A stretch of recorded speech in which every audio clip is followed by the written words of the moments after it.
Hello, everybody. My name is David Seckman. I'm the director of the Jeffersonville Township Public Library. I'm here with distinguished author Bob Hill today. I'm also joined by Vincent, our sound engineer in our studio. This recording would not be possible without Sam Tech Cares, as well as the Bales Foundation for purchasing the equipment to make this studio possible. We will be open to the public very soon, so we're excited about that. And I'm very excited to have Bob Hill with us today. Now, Bob, you've written for the Courier Journal for several years. You're a distinguished author, you're an accomplished gardener. What would you like our audience to know about you?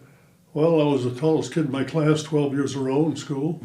Nice. I live up in Utica. My wife and I have been there 50 years on an 8-acre, well, it's Arboretum now. We've had it since 1975. And our kids both went to school in Jeffersonville, Jeff schools, and my daughter ended up with 2 Ivy League degrees. Oh, wow. And our son takes pictures for the Washington Post. Oh, cool. So we hit the jackpot, and life is good. We love it up there. Nice. Oh, thank you. That's amazing. How did you end up in Jeffersonville? How did you decide, hey, this is where I want to be, is in the Jeffersonville, Utica area? Long story short, my wife and I grew up rural, working on farms and being on farms.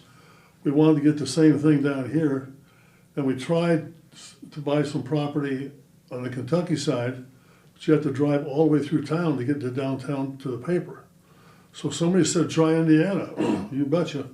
So we found this place up in Utica, the 8 acres, and it was an old leaky tin roof and 8 acres of weeds at the time.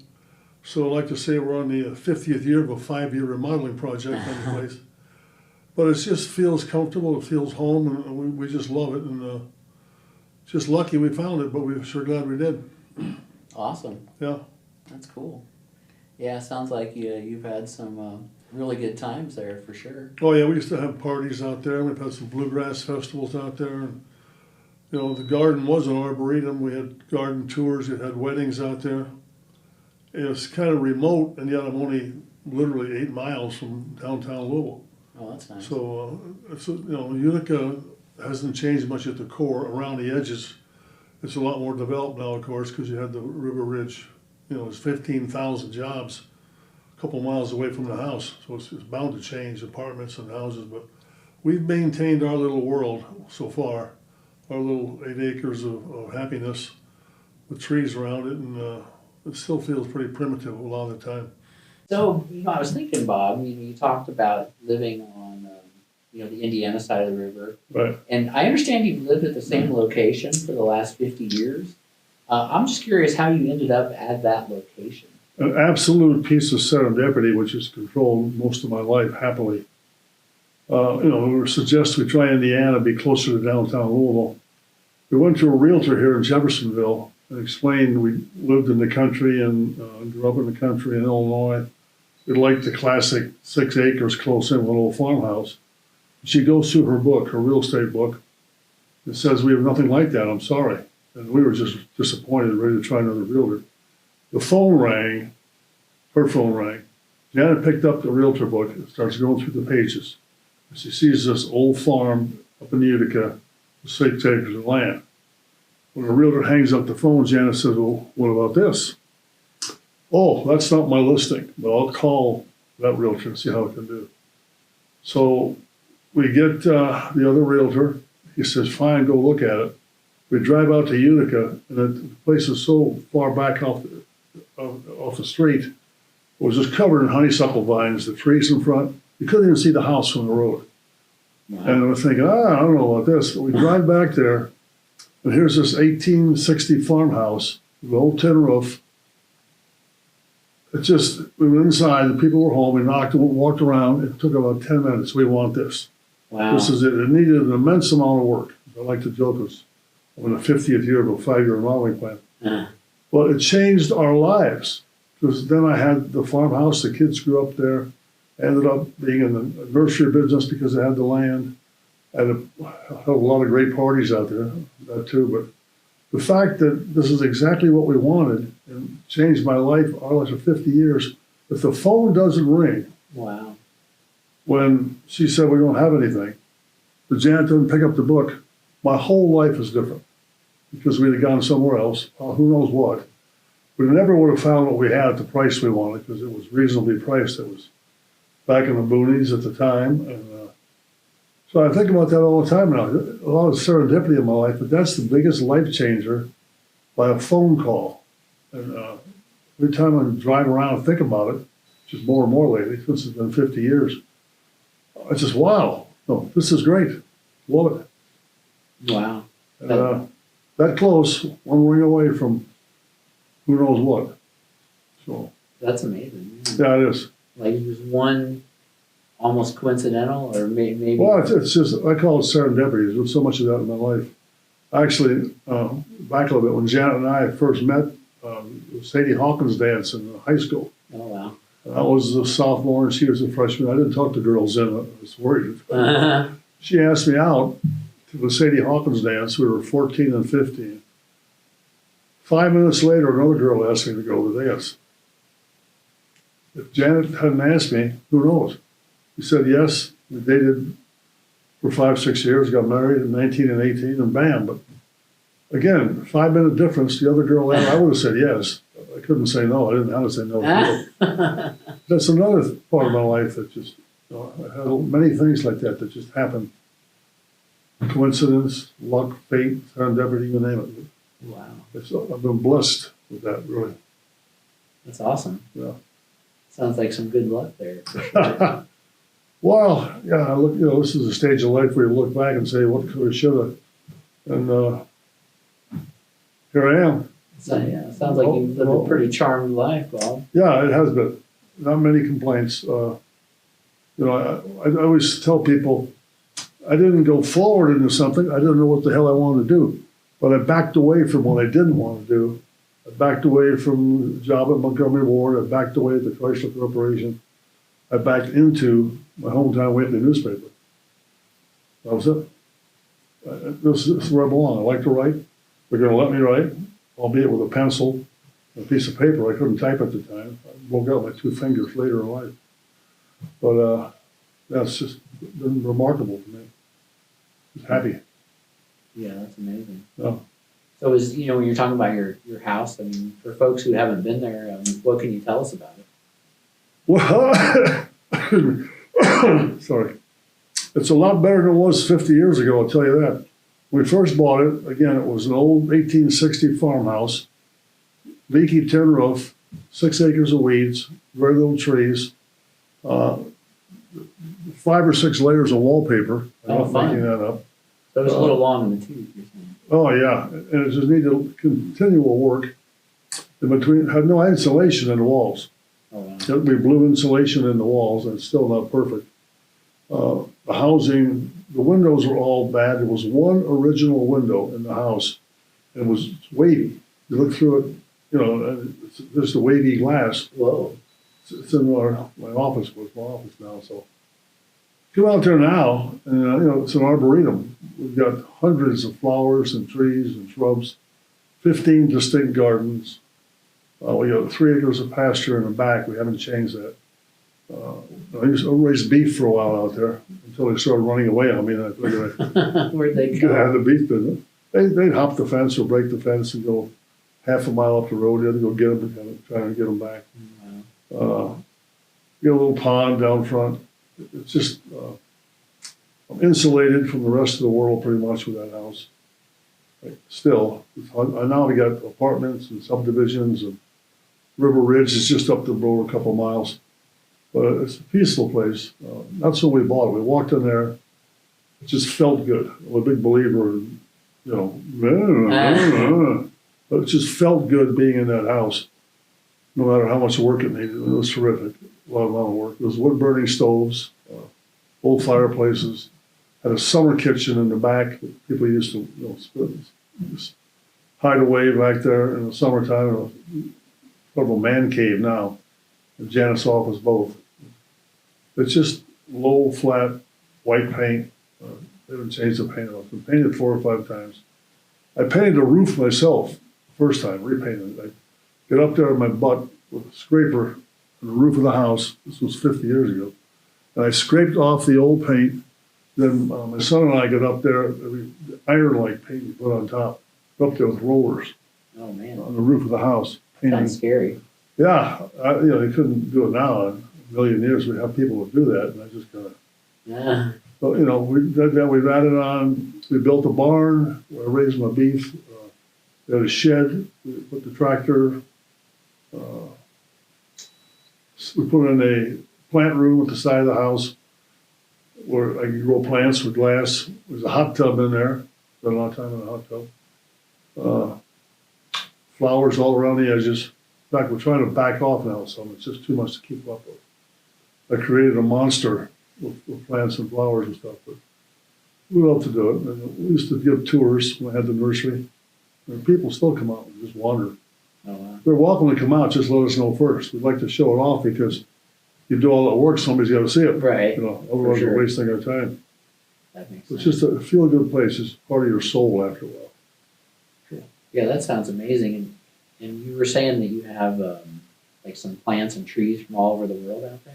Yeah, pretty much. No, well, so most of the plants in this country came from England originally, or overseas in Europe. Yeah, I collected trees and shrubs. And once you get into that, you find little cuttings of unusual conifers, weeping beech trees, birch trees, fruit trees, a lot of crab apples, dogwoods, spring flowering, red berries, and there's a whole world of collectors out there. Once you plug into them, stand back. They can just run you over. It's almost infinite. Yeah, it's a neat place. Amazing. It just feels good. So you talk about the arboretum. So you were able to grow things inside, I guess. Yeah, well, we put up 3 greenhouses, Oh, wow. and one of them's heated, so we go out there in the summer, and in the winter, and get little cuttings or start seeds. The first year out there, not knowing what the heck I was doing, I spent as much money in my heated greenhouse as I did my regular house. Oh, wow. Because I didn't know. I had it too hot. I didn't need to do that. It goes down 5 feet in the ground with a plastic hoop on it. So we'll start end of March and start planting seeds, the flowers we want, and then I get little shrubs or seedlings that we plant, cuttings, that kind of stuff. It's just, you can start spraying 6 weeks, 2 months early in there. I go in the greenhouse. Even in the wintertime, I'll go out there and just walk down there, and it's nice and warm. But we've done over the years, we've done thousands of plants and cuttings in there. And I used to sell some of those. We grow them and sell in the nursery. It's a real mix of stuff. Wow, that's pretty awesome. I remember walking by somebody's house one time, and they had like a look almost like an indoor pool, kind of with like the glass, enclosure. Yeah. But something that amazed me about it was it had a lemon tree. Have you ever grown a lemon tree? Well, actually, we've tried that in the greenhouse. You have to be very careful. They get cold, bam, they're gone. Oh, but we did that for fun. Oh, wow. You got to put it back in the greenhouse in the winter. Again, early in the years, when I started, I would run the heat out there all winter. Oh, okay. At low temperature. Very, very expensive. The price of gas has gone up, so now we just shut it down totally until spring. Oh. And then I'll run it 3 or 4 months in the spring to get things started. And that's it, I shut it off again. I learned that. That makes sense. It can get it's expensive. out there. Yeah, absolutely. Yeah. Now, you mentioned you've had some good parties out there. What can you tell us about that? Oh boy. Well, yeah, by and large, newspaper people, journalists have a lot of fun. And I had these parties, I call them Utica 1, Utica 2, we named them Utica 3. Oh, cool. Around Christmas, 4, 5, 6, 7. And one of my favorite years, I'd written a story about a family, I think they had 10 or 11 kids. And one of my parties, somehow they got word of it, and they come out to the party, the whole family, and they brought a pet pig. Nice. For the party. Mm-hmm. And we had that. Another one, a good friend of mine was sitting up the roof of the barn playing his guitar and singing. I'd get 50, 60, 70 people in that house. In retrospect, probably kind of dangerous if something went wrong, but no, we all survived it. We had, one of the last shows, that was the last party we had. We all gathered in the front porch It's an old porch about 40 feet long and 10 feet high. Open, and we all gathered on our front porch and sang songs. Just going, Irene, go on. That was another thing we did. So yeah, it's just, it's a great 50 years at that place. And, I'm probably only the third or fourth owner ever. Oh, okay. Because Awesome. it used to be the old Lentz, Lentz place. And then we bought it from a couple getting divorced, which made life a little complicated. But before them, two women had lived there since the 1940s. Oh, no kidding. So, and one of them lived across the road. We got to talk to her about stories about the place. The neighborhood hasn't changed much, even now. The family across the road has been there over 100 years.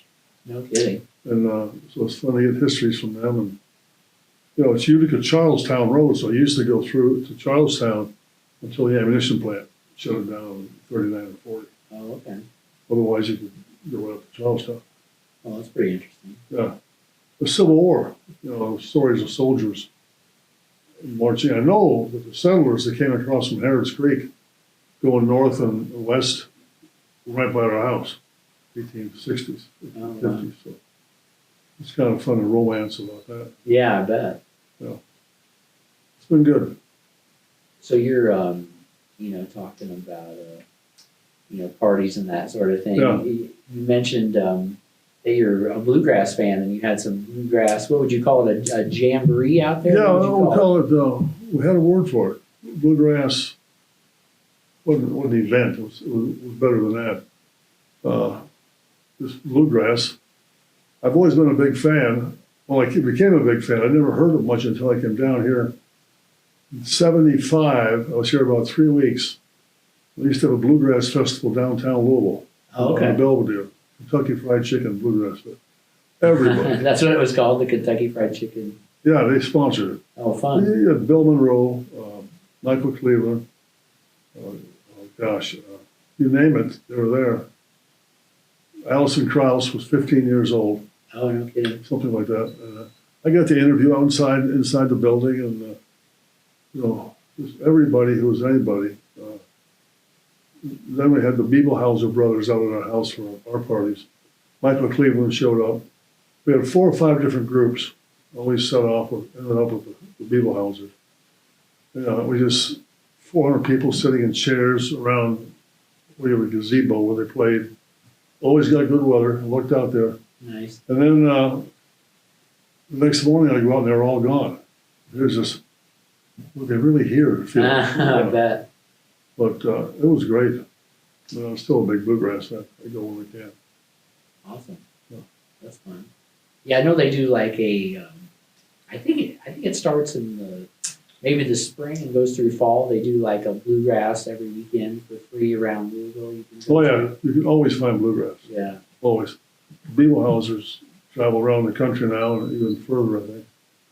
But you can always find them. It's just part of the scene here. Well, one other reason I like living here.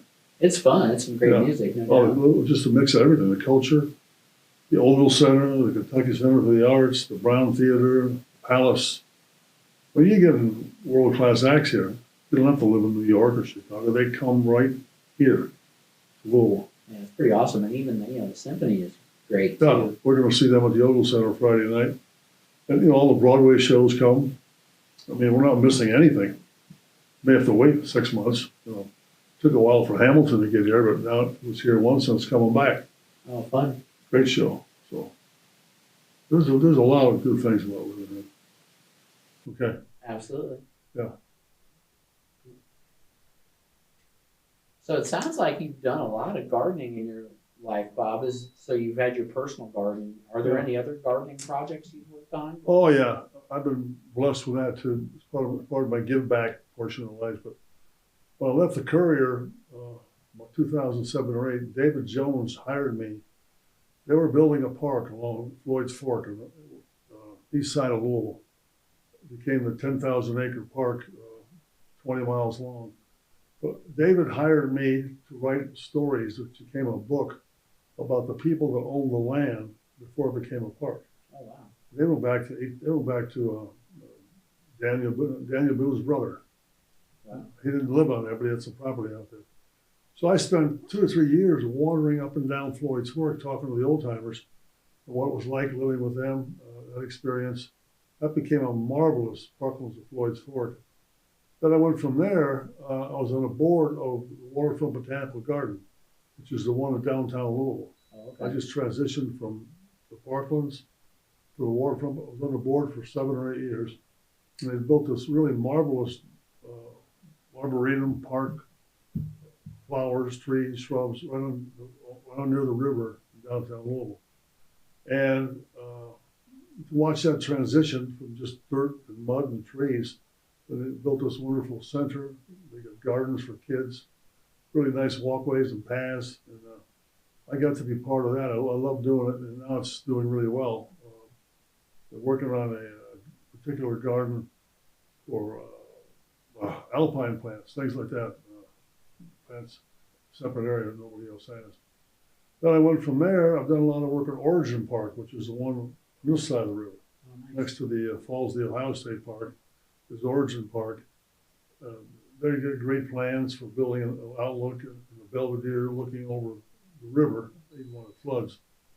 And that's come along really nicely. So, and then I've done some parks of my own in downtown Jeff with the new development down there. So that's 4 parks I've been involved in.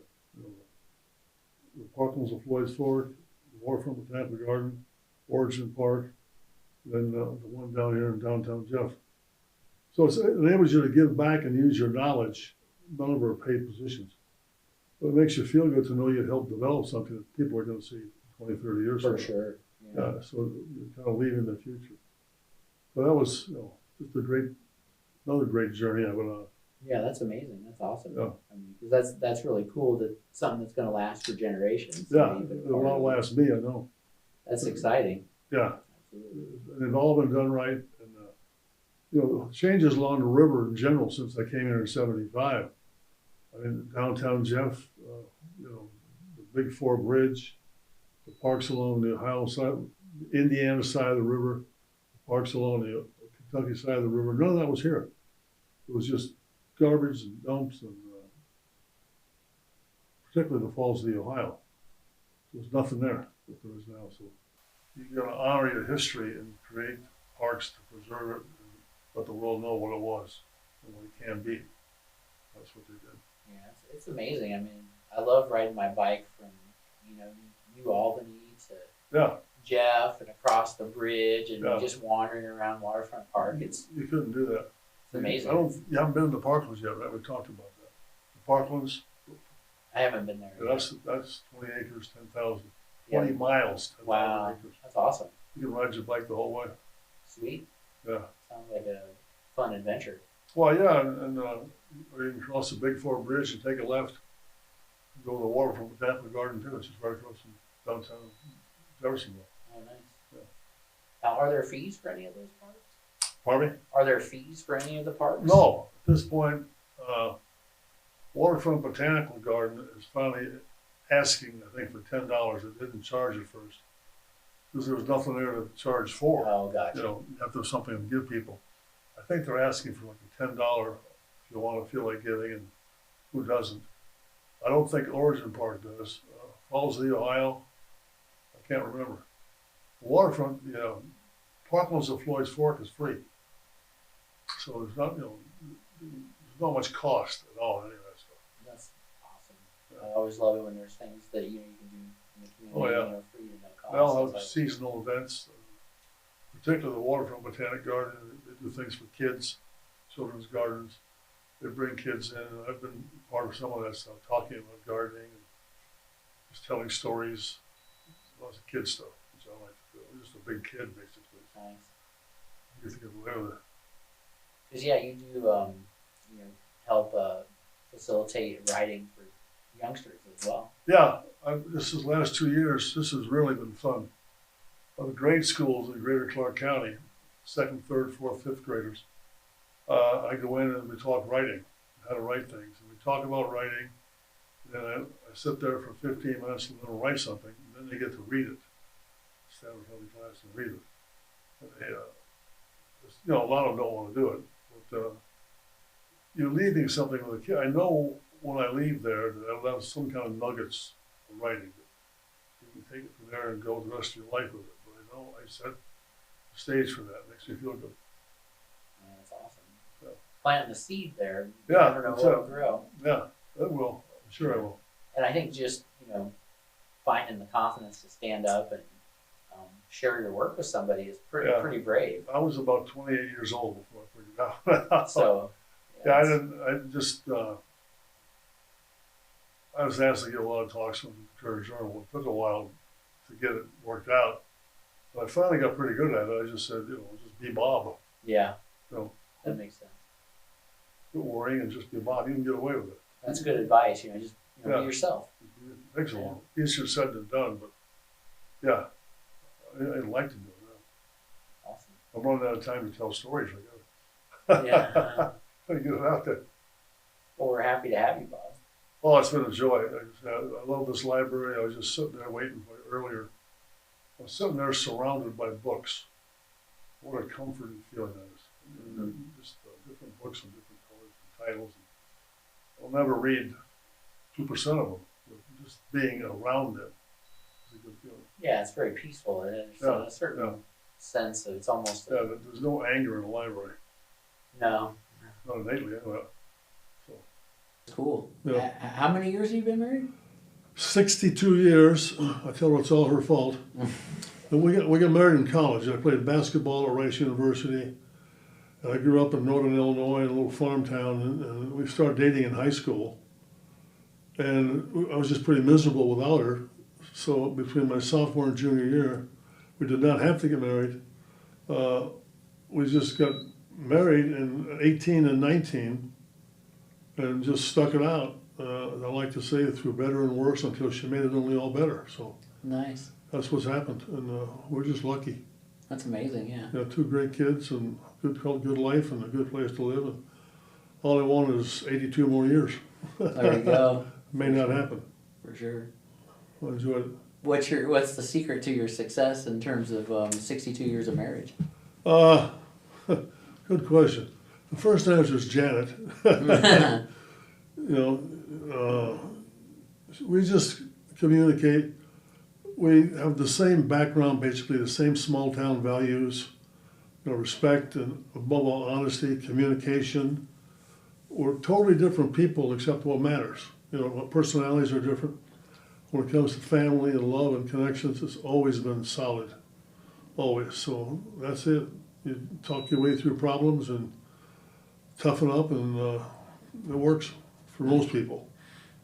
We had 3 couples in high school, all got married about the same time. We're all still married. So that basic Midwest grow up, communicate, and that's what happened.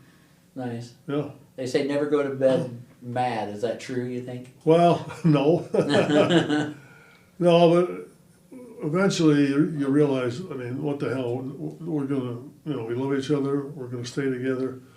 Never anything that's serious anyway. It's not like anything that's divorceable, never has been, but we just have different personalities. So it's worked out. Very cool. And now, what does your wife like to do for hobbies? She likes to sew and quilt. She's got a quilting machine, quilting machine. Every one of the family members has got a quilt made by Janet, a remembrance quilt she makes for them. She makes clothes for family members. You just ask her to do something for the family and she'll make it. So quilting, she's traveled to different places, Eastern Kentucky, Western Kentucky, to shows. She went to Utah one year for a show. I think she went to Minnesota one year for a show.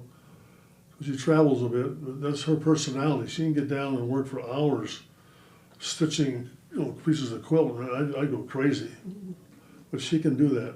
That's her happiness. So That's cool. it's worked out for her. She has a lot of wonderful quilts I bet, yeah. around the house. Everybody in the family has one. If you want a quilt, let me know. Hey, there you go. We'll get you. Jeffersonville Township Public Library quilt, maybe. Janet Hill quilt. There you go. She'd do that. Very cool. Yeah. Very nice. That is really cool. So she makes clothes as well?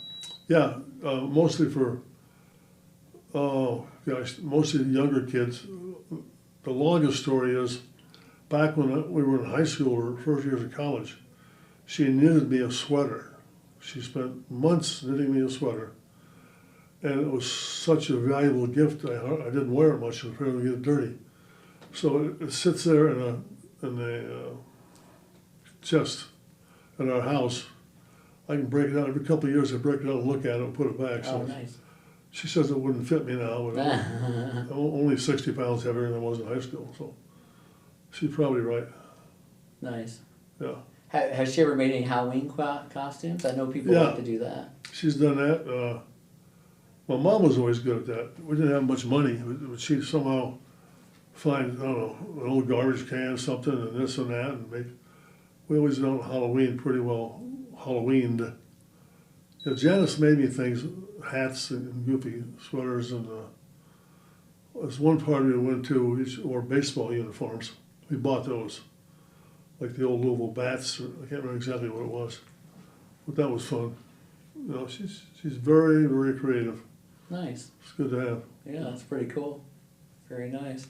So you have a new book out, and I believe it's called Out Here, That's it. Essays and Encounters from the Heart, Soul, and Left Field. Yeah. What can you tell me about that book? Well, it's kind of I spent 40 years in the business, and I had an interesting way of getting into writing. I started out, when I went to Rice University on a basketball scholarship, and I minored in pool, I like to say. I had no idea Nice. what in the world I wanted to do.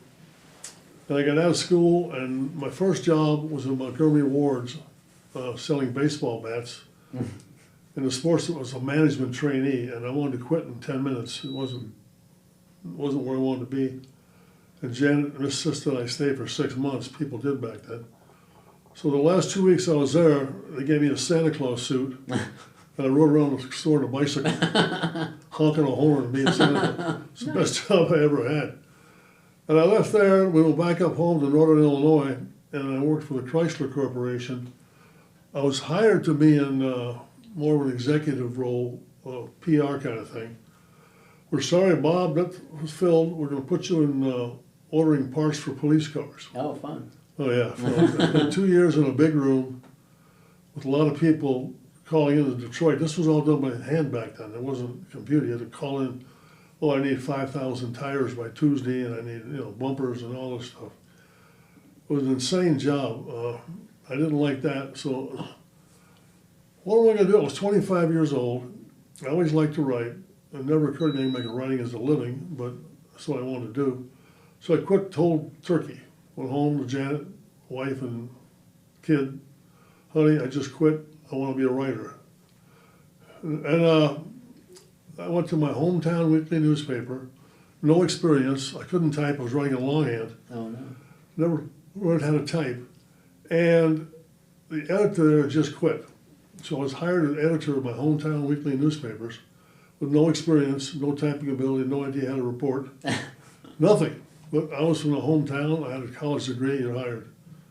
So I started there, and I grew into the job, and I worked there for a couple of years.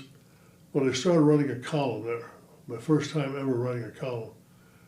That was magic. I just loved doing that because back then, and sometimes now, I have trouble expressing myself verbally. But when my fingers did the talking on columns, bam, I could say what I wanted to say. And that led me to the Rockford, Illinois newspaper, where I became a columnist. I started out a police reporter. A funny story there, I had no idea what a police reporter did, covering crime, but that was kind of what rookie reporters did back then. The first week on the job, I went into a mom and pop grocery store, had been robbed, and I waited outside till the cops left, and I went inside, and the lady, 60, 70 years old, behind the counter, I said, "Hi, I'm Bob Hill with the Rockford Morning Stars." And she went back behind the curtain and came back, and she gave me 35 cents.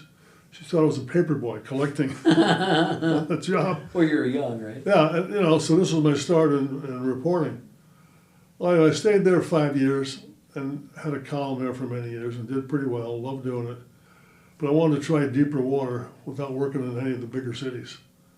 So I wrote letters to all, I did work, Chicago and some of New York, and I didn't want to work there. I just wanted to get a bigger job. The only response I got was from Louisville, the Louisville Times, back in 75 or 70 it was then.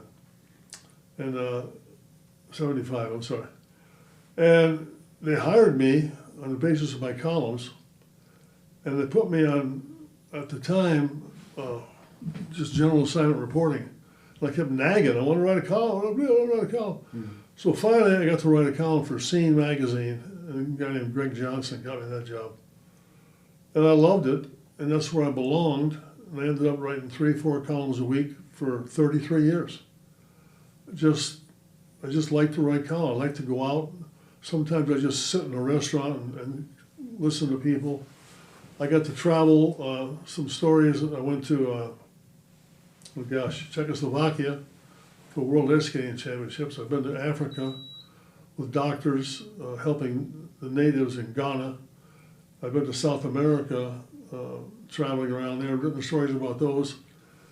I've written stories all over Kentucky. I would just get in my pickup truck and drive until I saw a story I think I liked. I'd go to a general store. One of the fun ones I did was saw a guy out plowing in his field with a one-bottom plow and a mule. Whoa, I want to try that. So I stopped the truck, went over and talked to the guy. He said, sure, come on over. So they hitched up another mule. I'm out there plowing with a one-bottom plow behind the mule in eastern Kentucky. I got to go to Loretta Lynn's home place up in Butcher Holler. I went up there to the store, and her brother Webb had a store there, had a band in there. So I get in and I got talking to people, and he said, come on, let's go down to the house. This is where Loretta lived. And I went to Loretta's house, and he broke out some moonshine, and I'm drinking moonshine in Butcher Holler with Loretta Lynn's brother. I mean, it doesn't get any better than that. No. I got to go cover the U.S. Supreme Court on a murder trial in Kentucky. A 17-year-old kid murdered a girl, and the Supreme Court was debating whether that's too young for the death penalty. And that went on for a couple of days, and that court agreed, yes, it was too young. Then later on, the court said, no, 17 is not too young, so it goes back and forth with the court. But all those things, I just traveled around, did a lot of Indiana stuff, just wandered around different towns. I go up to Borden. They had a really cool parade every year. It used to be, way back in the 70s, there was a ski jump up in the knobs up there. It didn't last very long. There was a lot of snow in the late 70s. Ski slope up there. So I just wandered around, followed my instincts, wrote stories, and got paid for it. What else can I do? That's it. It's fun. Sounds amazing, yeah. Well, it was amazing in retrospect, and I say I got away with it, and by and large I did. I'd go into work like at 6 or 7 in the morning, write a column, and go out about noon, look for something else. And I'd go for weeks and never talk to an editor. As long as I filled the spot and I did my job, they left me the hell alone, which is all I wanted. I know what I'm doing, leave me alone. And, it's a mutual benefit, I gotta say. Lifelong friends, and really, really great newspaper back in the day, so it was good. So you could pretty much write about whatever you wanted? Yeah, that was it. They left me alone. I'd get into politics a little bit, or sometimes a lot, but depending on what was going on. I could even make fun of the paper, which is hard to do these days, but one column I remember wrote, they talked about making the paper smaller, literally making it smaller. So I wrote a column where I began, the top of the column was all the way across, and each line was smaller and smaller and smaller and smaller. So I had one word at the bottom, kind of mocking what the paper, what would happen to look like when smaller. And stuff like that. And when things I didn't agree with that was in the paper, I'd write about it. And it was fine. The Bingham family, had no trouble with that. They appreciated my opinion as well as others. Yeah, so, that's awesome. Now, how many columns did you write a week? 3. Well, I started out 3. Then I became the Kentucky columnist. I was writing 4 a week. Plus, I was doing the garden column on weekends, so I was writing 5 a week. And then I went back to 3 again. I wrote more than 4,000 columns. Oh, wow. in the 33 years I was doing it. Nice. And a bunch of feature stories. I threw a couple of books in there along the way. But I just like to do it. And I'm not an organized person, but Janet Hill is very organized. So it gave me space. She did all the things around the house. And I hide in the back room and write. And got away with it. Still do. Nice. It was beyond nice. It was terrific. Now, as far as, so you wrote about 4,000 columns in your time? Totally. And so a lot of your book, it has to do with your columns that... Some did. The book out here, that's where we started this conversation. The book out here was generally the first half of the book's explaining what I just talked about, how I got to Louisville, and how I got in the column business, and why I got in the column business. And then the rest of the book is columns from my 3 stops, where my first columns in Sycamore, Illinois, when I was just a weekly. Then from Rockford, I had maybe 10 or 15 columns, and then the rest of the book is my columns from Kentucky and Southern Indiana and Louisville. I picked some of the best ones. The neat thing about that is some are 40 years old, but they're timeless. Oh, I bet. You can write, people say the same things, the same feelings, they're just timeless. A lot of them literally were 40 years old, but I could have written them yesterday, and they still work. And I'm pretty proud of that because it says a lot about people and how you approach writing, and it was just a delight to do. This is what's hard to believe. At least a third of the time, I'd get up at 6 o'clock in the morning and drive into work having no idea what I was going to write about that day. No idea. And I'd pick up the paper, I'd maybe see something along the way at work, or something deep inside that would have been bothering me for a long time, kind of a mental, I want to write about this. And I'd get away with it because I liked writing on deadline. Sometimes you don't, sometimes it's really bad. That's what happens, but I'd get away with writing because there's no thinking really. It's just, I don't know, this is what we would think, but I call letting your fingers do the writing. Let them go, bang out 1,000 words and go home, or find something else to write about. So the more you do that, the better you get at it. I mean, I can read other people's columns and know that they're not faking it, but they're trying to let their talent take over rather than the subject matter. And you can do that if you're good enough every once in a while and get away with it. Sometimes they're even good, but at least you fill the space, and then when you write 4 a week, you can't look back very much. You gotta keep on. Kind of like doing like a talk show or something. Yeah, you just gotta keep going. And you reach a level after you do it for 20 or 30 years that, it's fun. Now, after 33 years, well, Janet had breast cancer. She's fine. She had a mastectomy, and it was 2008. And then at the same time, I sort of felt I was repeating myself after doing the same kind of column over and over. And so I decided to hang it up, and then I got into writing books, a book with David Jones about always moving forward, and this latest one out here. I got a couple more in mind. So people ask me to help them write different things. I'm not writing them, but I'm helping them with it. So I'm always around writing. Something coming at me all the time. It doesn't stop. I wonder myself, I'm 82. When am I going to lose it? When am I going to? And sometimes I think I am, but people assure me I'm not. So we'll see. Nice. Yeah. So you've written 14 books. I've written actually 12. Some are republished. I wrote collections of my columns twice, 2 different collections of my columns. And again, they still hold up. They were written in the 1970s. I could have written them, the names may subject matter may change a little, but the feel of it. And then I got a guy named Fred Wishy. Were you around here, Fred? Uh-huh. Fred worked for WHAS. This was back when there wasn't so many different broadcast venues and medias. Fred was the gardening guy. And, Fred was Mr. Garden in Louisville. And the weekend gardener, Fred Wishy. And I got the idea I would just take his TV scripts and make a book out of it. So I said, hey, Fred, let's take your TV scripts and make a book out of it. And I did that, and it sold, I don't know, 15 or 20,000 in Lowell, because everybody that was a gardener got 4 copies of Fred Wishy's book. Nice. That was for Christmas. Oh man, it's a Fred Wishy book. Mm-hmm. I did a couple of them with Fred, and then, gosh, the Bell of Louisville, who was the director at that time, approached me wanting the history of the Bell of Louisville. And a guy named Tom Harden, who went to Center College, wanted me to write a book about Center College, and Center agreed to that. One of the most interesting ones I did was about bipolar illness.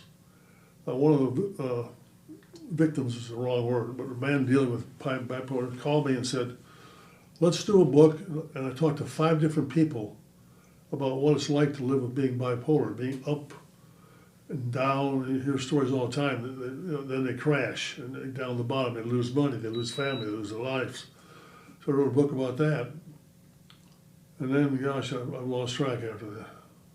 I did the Wishy book, I mean, the David Jones book, and then this book, and I'm forgetting some in the middle. They're all, the good news is all my columns and all my books are being saved at the Filson Historical Society in Louisville.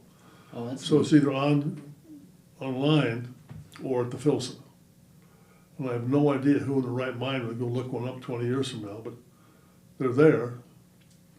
Although I'm doing some research about old Courier Journal people now for another book I'm working on, so who knows, every once in a while. Because you can go back to my columns and see what the 70s was like in Louisville, Kentucky. You know, the culture and the feeling and the politics, much different than now, mostly. And then, you know, it's kind of living history in a way. The columns are to me. It's kind of fun to read them. Oh, because I forget what I wrote 40 years ago, so I'll see it in the book. Hey, this guy's pretty good. Who wrote this anyway? This is awesome. Hey, what happened to him? Is he still around? And so yeah, that's fun. And you know, I appreciate. I don't know if I can. I appreciate the library having a book signing here for me. I grew up in libraries. I loved it in this little town in Sycamore. And my dad, my mom and dad were readers. My mom was a writer actually. And we'd sit around at night, the kids and mom and dad reading books in the living room. Oh, nice. You don't hear that anymore, never. So we had a library up on the hill, and it was about a half mile up and back. And my dad and I would walk up to the library and get books. And the librarian was Miss Haar, Cleta Haar. I'll never forget her, because those books belonged to her. Uh-huh. We just were, you know, she was a librarian, which are really my favorite people in the world. They really are. But Miss Haar, I'd go in and she'd check my fingernails for dirt. Oh, interesting. And unless my hands were clean, I couldn't get a book. Oh, wow. She wouldn't She let was me have a serious book. about it, yeah. Yeah, it was her book. And then another time I went in and got a book, walked across the street to the front of the courthouse, sat in the lawn, read the book, and took it back the same day. And she wouldn't take it back. She didn't think I read it. She didn't believe you? No, you didn't read this book, get out of here and bring it back later. Mm. So, but my experience with librarians and libraries has always been good. We had a library at the Courier Journal, and people, you know, 3 or 4 people worked there, and thoughtful, caring people, and you wanted to find a story from 1937. And they'd search the files and microfilm and microfiche, and they'd find it. And just terrific help. Kind of selfless people. That's maybe too much of a cliche, because in your world you know more librarians than I do, but they're just so helpful to me. Terrific. That's awesome, yeah. Yeah, it seems like it'd be hard to track down stuff back then. Yeah, it was. But they'd find it. They'd dig in and, you know, had the old microfilm. They'd dig it out and you spin it on the spools and look up stuff. It became easier, of course, when we went to computers and memory and stuff like that. But back in the day. And another thing about the Courier, all those wonderful pictures. We had, you know, phenomenal photographers. Phenomenal. And great pictures. They won some Pulitzer Prizes.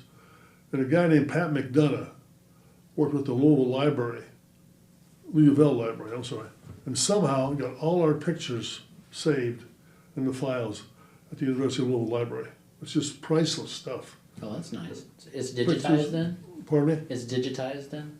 Yeah, oh yeah, and it'll be a while till I get it all done. But he worked out a deal with them. Might be some finances in there, I don't know. But Pat saved history, picture-wise, for the whole for forever. Because now there's a place to go find those pictures. Yeah, yeah, that'll be pretty special for sure. Yeah. Do you have a favorite book that you've written? Is there one that you say, hey, that's my magnum opus? Hey, I'm not sure on opus the top opus of, works. Yeah. top of my game here, you know. Magnum minority. No, I really like. Oh gosh, the David Jones book I liked because he had such a fascinating life. You know, he grew up in West Louisville, one of 5 kids, not much money. Went to University of Louisville on an ROTC scholarship. Served 3 years in the Navy, which he called the best years of his life in terms of being. He was the natural leader. You know, and I interviewed him 15 or 20 times. When he interviewed you or him, he was the only guy in the room. He was so good at that. Anyway, he ends up at Yale Law School, which is something he always wanted to do. He and his wife had 2 kids in a Quonset hut across from the football stadium. Came home, I think it was an old station wagon, no money. He and a guy named, oh my God, Wendell Cherry. Sorry, Wendell. Each borrowed $1,000 in 1963 to start a nursing home, which didn't exist then, really. There was very few of them back in the early 60s. And it started what became Humana, which did $90 billion last year. Wow. Now, there's a whole lot of twists and turns in there and sales and this and that, but basically 2 guys with $1,000 each started what became Humana. And I know the health industry these days is pushback against everything, but David made hundreds of millions of dollars, and he gave back hundreds of millions of dollars. He gave back maybe $300 million. He and Wendell, the Kentucky Center for the Arts, wouldn't have existed without David Jones. They had a plan for it. It wasn't fit, didn't work. David said, let's do this again. He and Wendell put it together. They borrowed the money to get the thing going, and they built the Kentucky Center for the Arts. Basically pushed the thing all the way through. The parklands of Floyd's Fork, 10,000-acre park on the east side of Louisville. It was 21 miles long. David funded that. Hundreds of scholarships all over the United States. David funded that. So he gave back, and he did so much for Louisville. We will never know. I also wondered who's going to replace him. You know, nobody's doing that now at the level he did. So it's an amazing life. Yeah, it sounds. My other book, I guess, will be the most recent one, my Out Here book, because 1, I got to dedicate to Janet Hill, and 2, I just liked talking about my history as an example, maybe of other people that worry about, you know, what they're going to do for a living. I had no idea, but I just kept trying different things until I found it. I stayed there. I didn't keep wandering. You know, now it's a different world. I know. I understand that. And, you know, jobs are much more here and gone, especially now. But you know, the lesson is there: is find what you want to do it, and if you're lucky, do it in a place where you like to do it. And I had a chance. Kansas City Star, long story, offered me the job as sports editor. The guy, I would travel to the Super Bowl, the World Series, NBA Finals, everything, what the big-time sports writers do. I went out there for an interview, and the guy who had the job before me had traveled like 200 days the year before. I didn't roll that much. Yeah. And you know, I grew up a jock. I always thought I wanted to write jock stuff, but I didn't want the job. I decided, this is going to sound a little too cheesy, but it's true. I wanted to watch my kids play ball instead of somebody else's kids, and I did. And I regretted it a little bit in the fact that I'd like to have done it for 2 years, and then come back to my farm in Indiana, just to say I did it. But I think I was good enough to do it. I don't worry about that part of it, and I didn't. And others have done it. Said you don't regret it. You missed so much. People don't think about and especially in the old days, what sports writers go through, how much traveling there is. You know, my kids got a game in the state finals, and I gotta go to some NBA game. Right. You can't get over that. You can't, there's no way to do that. So it might be different now, but it wasn't my day, and it wasn't. So I'm glad I stayed. Well, yeah. You don't get that time back, It's No, that's it. At the end of your life, that's another cliche. Was it something about? I never told anybody I wanted to spend more time away from my kids or something like that. Right. So, yeah.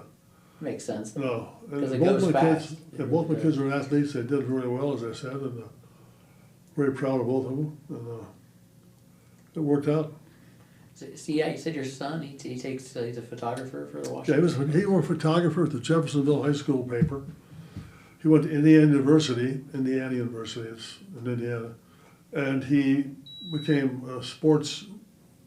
He was head of he write for the paper. He was a sports writer, sports photographer, and then the yearbook. He was a sports photographer and for the whole process really. Then he just kind of had different jobs, worked his way up to the Washington Post.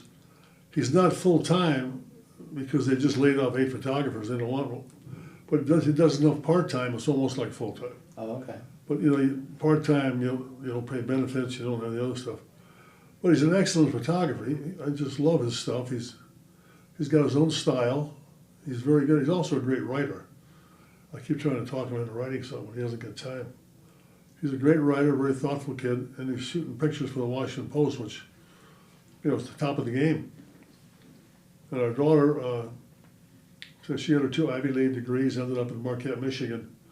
She was elected state rep. She was commissioner for 2 or 3 years, and she was elected state rep 2 or 3 years ago. And she got narrowly beat. She's a Democrat, the only one in the UP at the time. And she got narrowly beat in the Trump flood in the last election. I think she's going to run again. She's very thoughtful, caring. She'll listen to people. She can see both sides while not agreeing with it verbally. She doesn't get any contentious debates and arguments like our modern politics is. That's all it is. So they're both doing well. Yeah, that's awesome. Very Oh yeah, it is. Now, you said your daughter has 2 Ivy League degrees? Yeah, it was.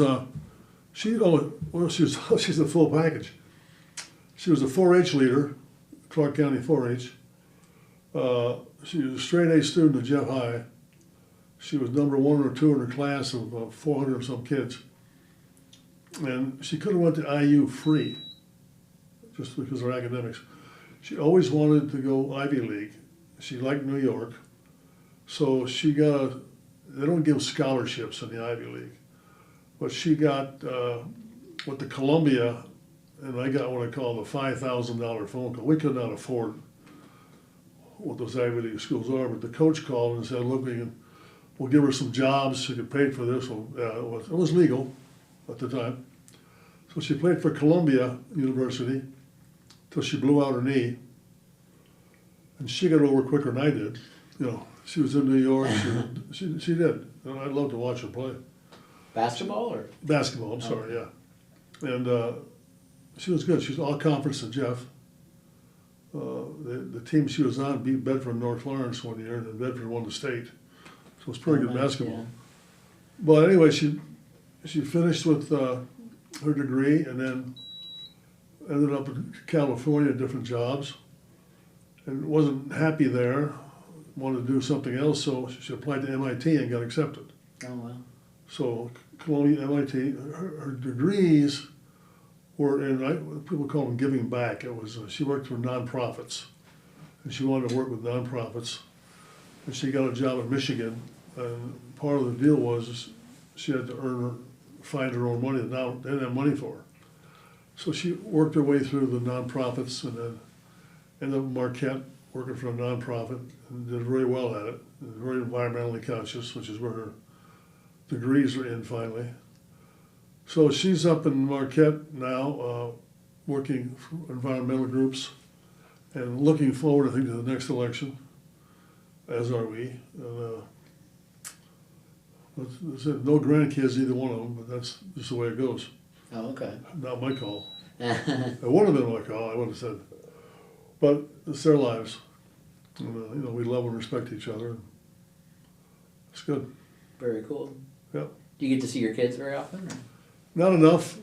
They were just home, both of them home together. It's hard to get them together because Jenny's off doing environmental stuff, and Robbie, the photographer, he and his wife, they travel quite a bit to Asia and Singapore, and his wife is from Asian culture, so they go back there a lot.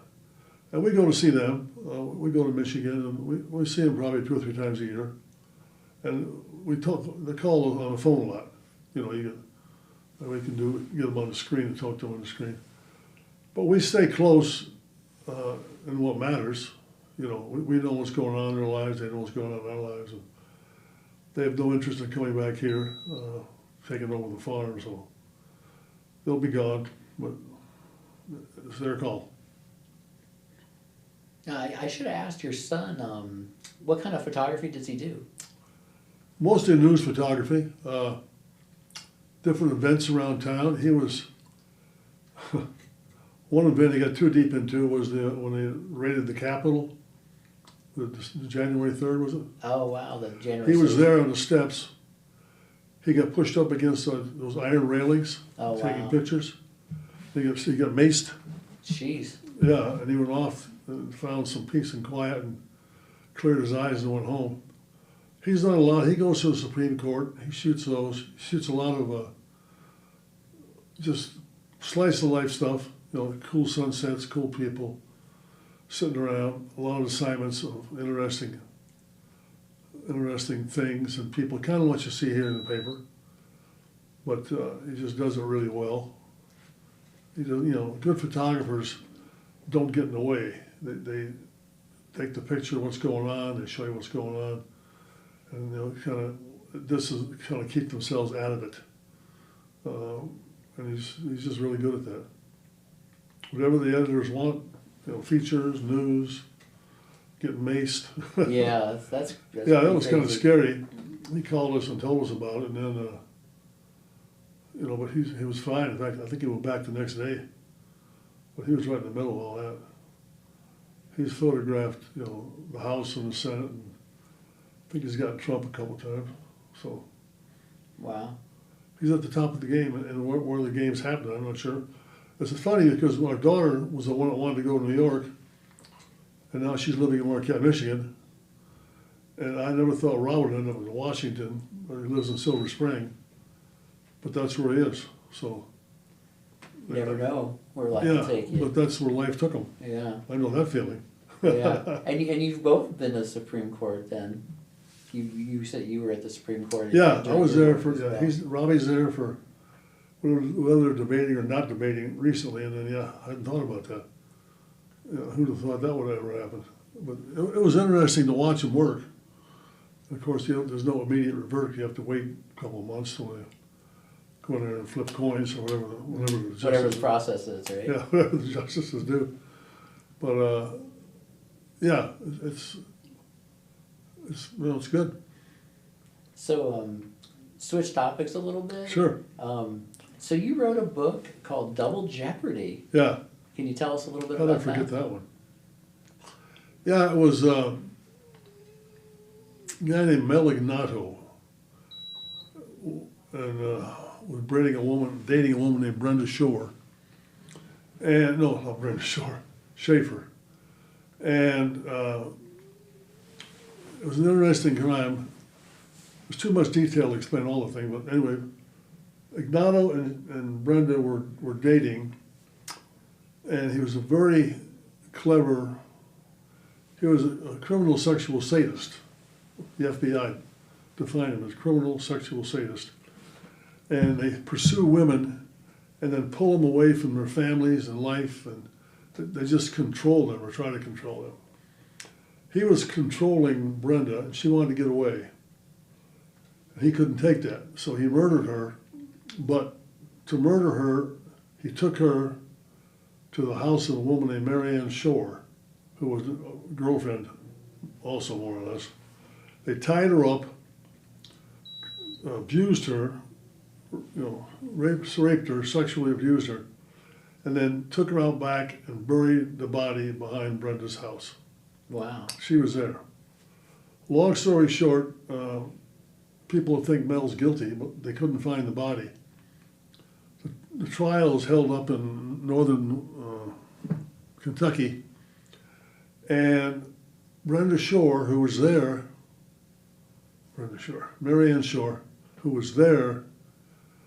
the witness to the crime, testified against Ignato.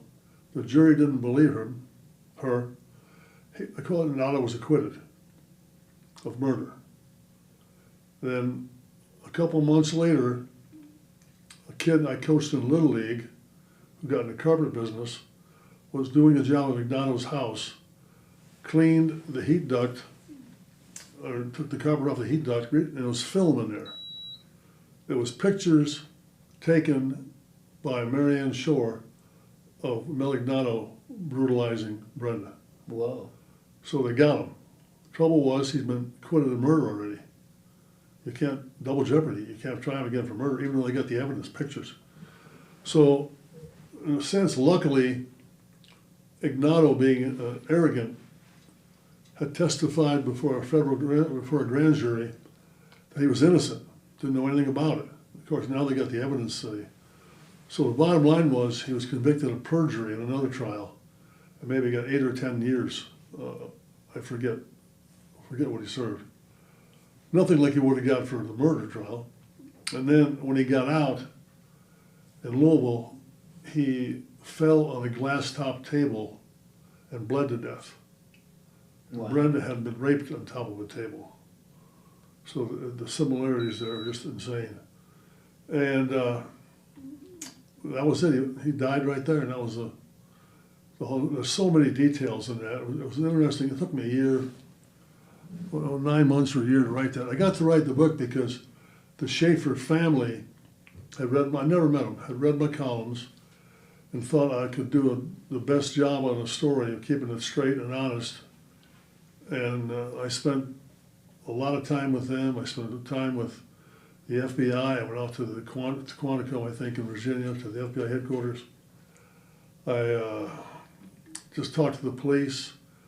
The FBI actually talked to me because they hated Ignato. He was such a, well, that's wrong, but he was such an arrogant SOB. Of course, the Schaefer family was, eager to let me get at this thing. Ignato agreed to testify before the state grand jury to say he was innocent, and he was found guilty of perjury, went to jail for 8 or 9 years, never found guilty of murder because of double jeopardy. You can't be tried twice. After he was out of jail for the perjury, a guy named Doherty, who I coached in Little League, was removing the carpet in Ignato's house, and they found in the heat duct when he was doing it photographs that were taken by Mary Ann Shore of Mel abusing Brenda. And who thought that would have happened? So back he goes to, that's why he got back to prison, why he got nailed for perjury.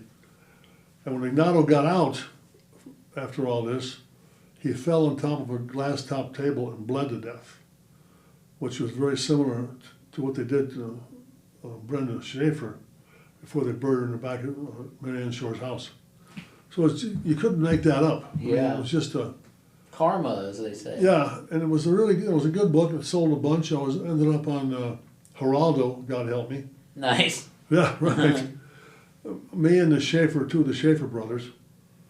And of course, they assured us it's going to be pretty straight. It won't be, too much of this and too much of that. We'll just deal with your issue. But they didn't. They had a guy, an alleged expert on criminal sexual sadism, and they hit that pretty hard. So the good news about that was I got to spend a lot of time in Central Park looking at the flowers before the show. Oh, beautiful. And after, yeah. So that became a really good book, Double Jeopardy, and there was a movie of the same name. I always say I loved the movie, hated the book. And I was on Geraldo, and then it was on MSNBC, a lot of nighttime shows. The shows you tune into at 3 o'clock in the morning. When like Nightline or stuff like that. All that stuff. It was all in there. It sold pretty well, and there was talk about a movie even. not the Double Jeopardy that came out. But that's never happened. And over the years, as the recurring people got a hold of me and said, "Hey, let's do a movie." But I, it never tried. I just don't want to deal with that again. It never panned out. Most of it, I don't want to put the Shavers through that again. They don't want to That see makes it. sense. They've already lived through it. It's sort of over in many ways. They'll never get over it, but because they had a brother that was a police officer in Louisville that was shot and killed. Oh man. So they lost one brother to bullets, and another brother to being murdered and buried in the back of a house. Jeez. It was a tough family. Yeah, that's pretty rough. Yeah, Now, as far as you wrote the book on the Belle of Louisville, yeah. was there anything that surprised you when you were doing your research about the Belle? Was there anything that said, "Oh, I wasn't expecting that"? Not really. It was fun to do. People didn't realize the history of it. It was I think it was called the Idlewild, something like that. Way back in the day, it was used for commercial use. It's pretty old. It was, I don't know, maybe 70 or 80 years old by now. Oh wow. And they let me. Here's the fun part of that. I got to drive the Belle. Really? Yeah. Did you wear a hat? Well, they were going to move the Belle from Louisville over to Jeff Boat for some kind of repair thing. Oh, okay. Honest thing. And I went along, and I'm out in the middle of the Ohio River. I want to drive this thing. They gave me the wheel for about 5 minutes, and I'm driving the Belle of Louisville upriver off the shore. Oh my God. Nice. This is something. Yeah, then they took it back, of course, and we made it safely to shore. But that was fun. And then the other most fun thing I've done was a hot air balloon. I got to ride in a hot air balloon from the Derby. They have a hot air balloon races. Oh, sure. I got to know one of the crews, and they let me ride with them. It's just magic because you're part of the air.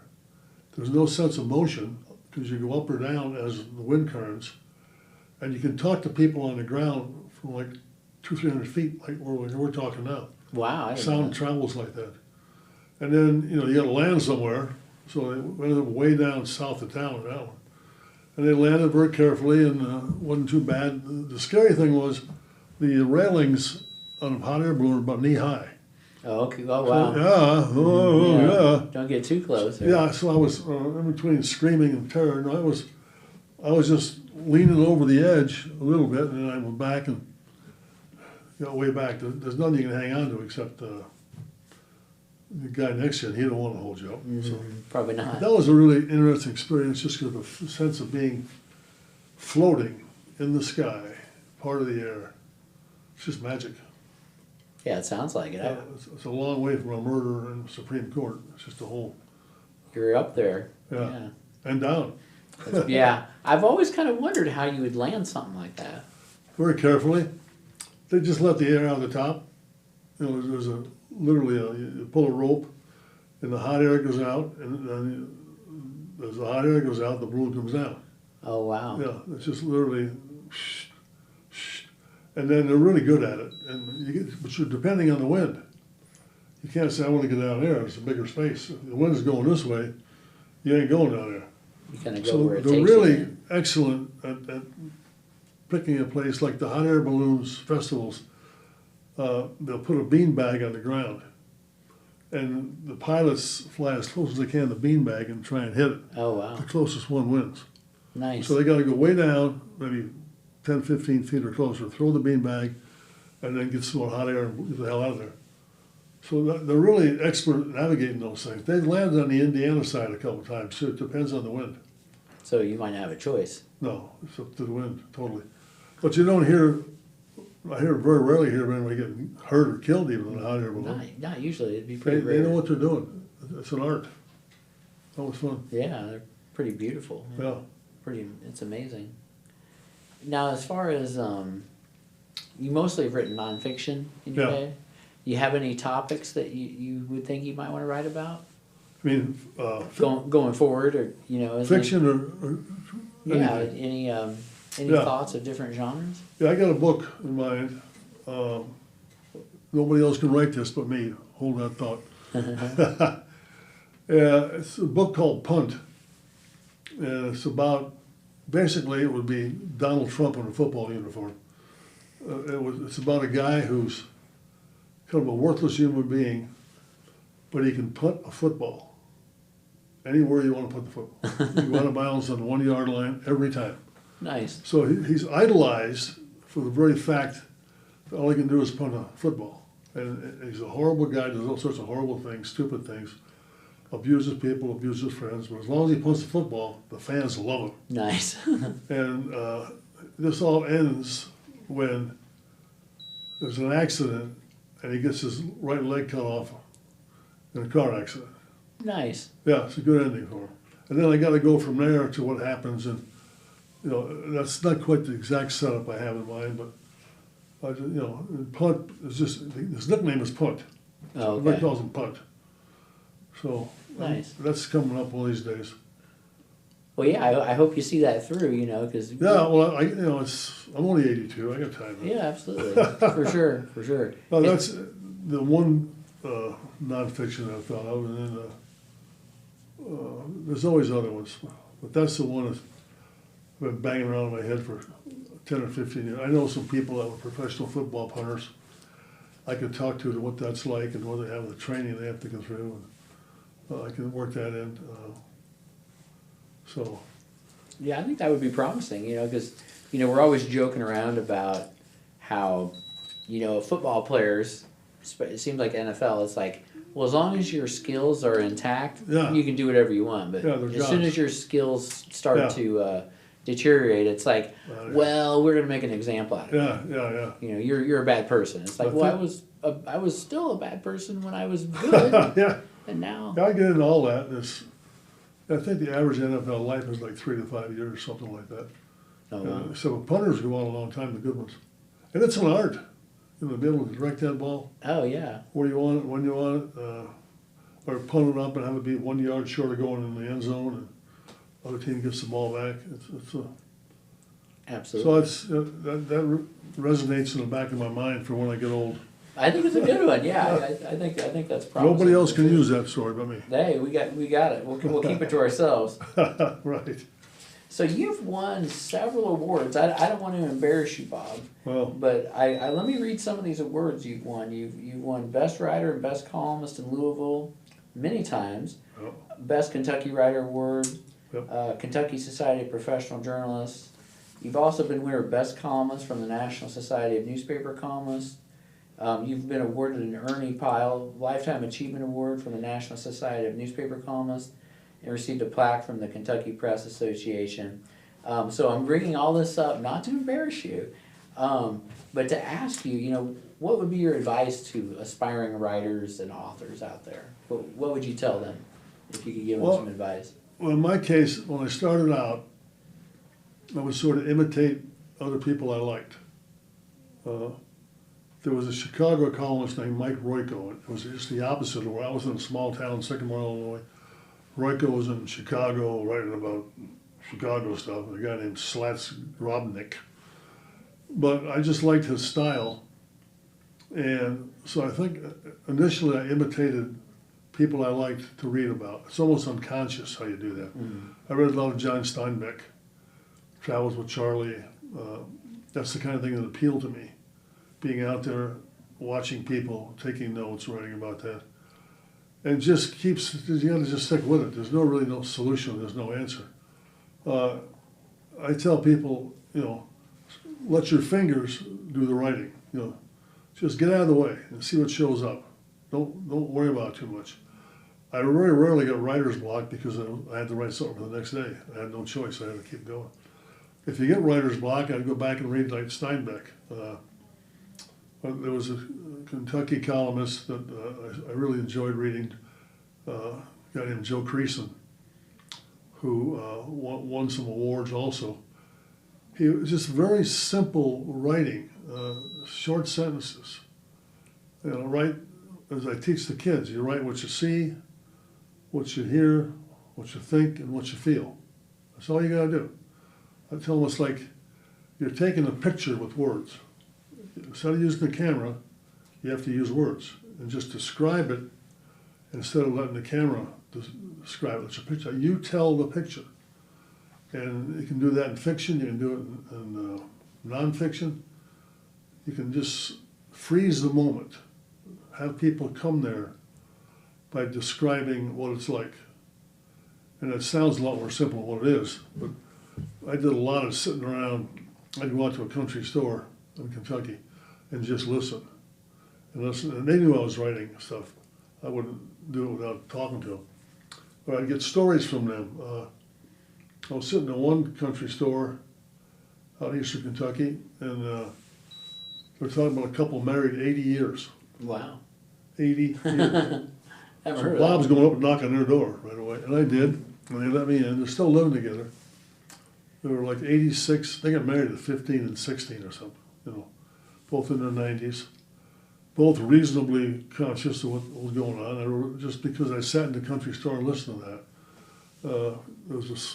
I read a lot of old country newspapers, and one of them was a guy, he'd been married 2 or 3 times, and he went to advertising in the paper for a new wife. Hey, Yeah. whatever works, I guess. Well, it sort of worked. and I talked to him and what his technique was and what he had to say in his ads, and then I called up some of the people that had first responded. A couple of them showed up and left right away. He was about the 3rd or 4th time we've been married. Lived in this old fallen down house in western Kentucky. And I found him sitting on the porch when I went out to see him. And come on in, let's talk about this. So that was lucky. Just happenings like that, finding. I was at State Park, Abe Lincoln Park down in Kentucky. And there was a big old tree there that was a boundary oak, they called it, that was there to provide the boundary for when Lincoln's family first moved there. That was the day they were cutting it down. I happened to be there when the Lincoln oak fell over. Wow. And I talked to the guy, and he gave me a couple of pieces of wood from the oak, from the tree. Oh, that's boundary really oak. cool. And I found a guy later who made baskets, wooden baskets, bowls, out of the wood. So I gave him a couple of pieces, and he made me a bowl. So I got a bowl at home from the boundary oak, Oh, the wow. Lincoln boundary. That's awesome. Yeah, Story it is. on I that don't know one. what it's worth. I don't know what to do with it. I knew I could sell it or give it to the kids, but I don't think they'd care. It's just kind of fun to have it. Yeah, I'd say. I got some pictures of me and Ali together. A lot of cool stuff. Oh, wow. Yeah. What was he like? Well, he was, toward the end, his communication skills were a little lost. He was at his mother's house, and somebody called me up and said, "Hey, Ali's in his mother's house, come on over." And I knocked on the door, and Rahman, his brother, was there. And Ali was sitting there at the table reading the Quran, I think it was. And we got to talking about his life and everything, but mostly he was just reading the book. And, he was just all I expected, what you would expect. He was just, some of his skills had diminished, his mental, was going right. downhill. But we communicated for about an hour or two. We talked about things. I went to his funeral, his mom's funeral. They called her Mama Bird. He called her Lady Bird. I wanted to write a book about her, but Ali's mom didn't want me to do it. Anyway, he called her Lady Bird, and I went to her funeral and talked to Ali, and he said, "Everybody thinks their mother's the greatest." And that's one of the lines in the story, because that's what he called himself. Uh-huh. Everybody thinks their mom's the greatest. So that was, another piece of history I got to touch. Yeah, absolutely. I keep thinking about the guy who put the ad out in the paper for a wife. Dude. Yeah. What was his pitch? It was not handsome. It was not. That wasn't it. Not great sense of humor. Just looking, I can't remember the exact words. It's in the column. I got something about reliable, nice house. Then they would showed take up. care. He'd been married like 2 or 3 times before that, so he was kind of desperate. And it's in the column somewhere. It's in but one of the 4,000 columns I wrote. It was in there somewhere. That's pretty. It That's didn't pretty work. bad, yeah. It wasn't working at the time. He wasn't drawing them in too much. Some ladies came out. One woman drove over from Indiana. What nice. She heard about it, but she wasn't that desperate. She took one look at his house and Yeah, turned right, away, yeah. and Yeah, you said I- nice house, sir. Yeah, right. So she figured, he's Yeah. probably not that honest if the house was not intact. So how did you get your passion for gardening? Another good story. That was slowly developed. We had a garden behind our house in Illinois, Well, my dad mostly did that. And I started dating Janet, who grew up on the farm. And her dad was a farmer, a itinerant farmer, literally. He was one of those guys that back in the 30s rolled the crews that did the wheat out in the working crews, like out of Steinbeck stories. Oh, okay. He was doing some of that. He never had never owned a farm, but he was always a tenant farmer. Which means every March he got to go somewhere else. So I got to know a little more of the dirt through him and through Janet.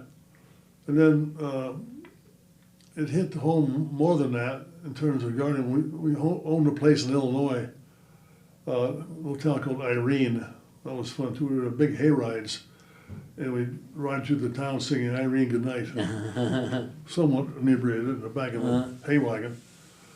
But that was an acre of land, and it was ours to whatever we wanted to do. And we started doing flowers and gardening and such. And then we moved to Utica. I had 6 acres initially. It was just all weeds and pasture and a mess. And we just started working in the garden and planting flowers and trees and stuff. It really got to me. You know, I like doing it. I like being out there. I could by myself, with Janet, of course. And it just became something I like to do. And I really went over the edge, 20 years ago. There's a guy named Mike Durr, who's one of the garden gods in the world. He led a crew over to England to travel to see the gardens in England. We hit 21 gardens in 7 days. Whoa. Yeah, it's just nuts. But it's just what they did in the English gardens and being with Durr and seeing us, it really hit me home then. I want to do this. And, so I just learned from that, and I went home and I started working on the garden as more of a showplace, an arboretum, whatever. And I had all this bare canvas to work with. You know, I was planting here. I didn't know what I was doing a lot of times. A lot of it died, which is a good way to learn stuff in gardening. Like, oh, that didn't work. Yeah.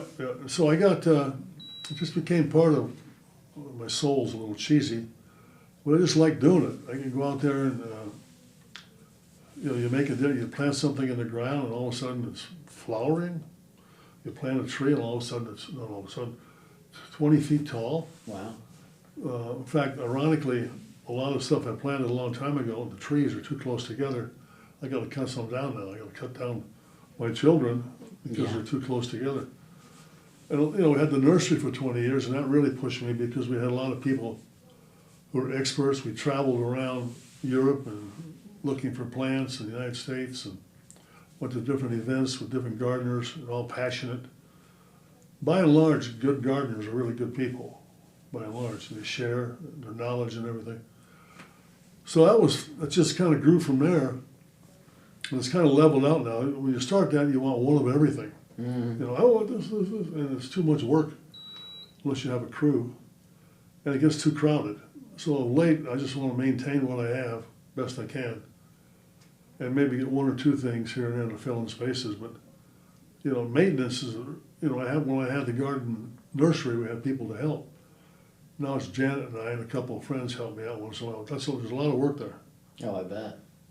But I still got the urge. I just don't have the energy. Now, are you doing 80 acres of stuff?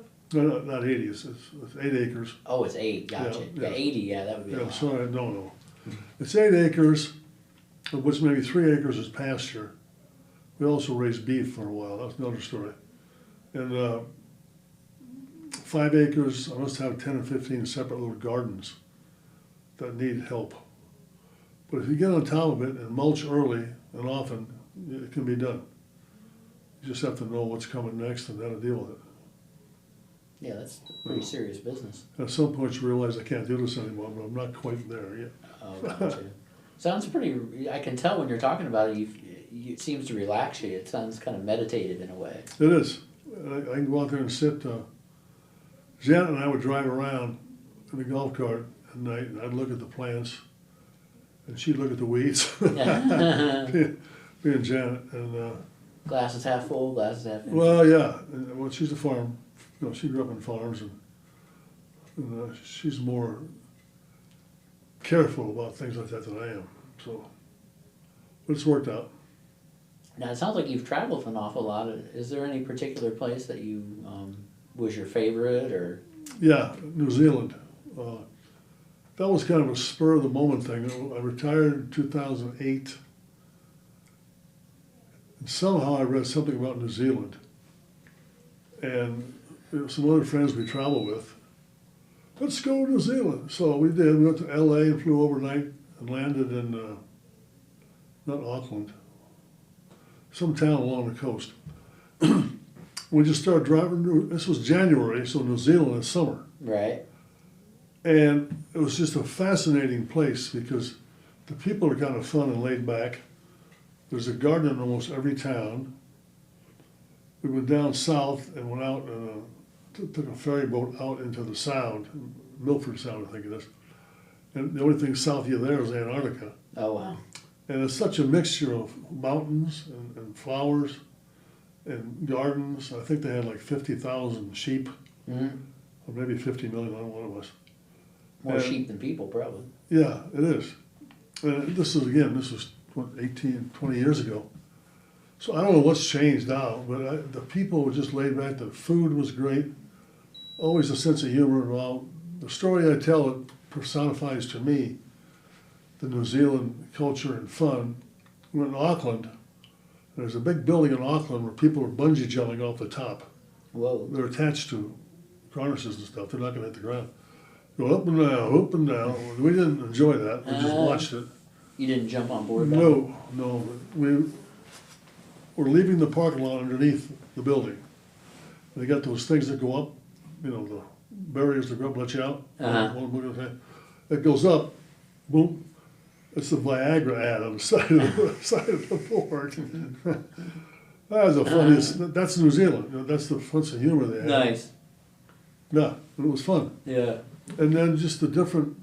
I knew a gardener there. I found a guy. We toured this place, but the mountains and it's everything, and laid back.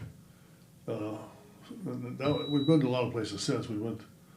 Always saw with the Keukenhof, which is in the Netherlands, and they have 7 million tulips in bloom at the same time, Oh, wow. and daffodils. That's amazing. It is.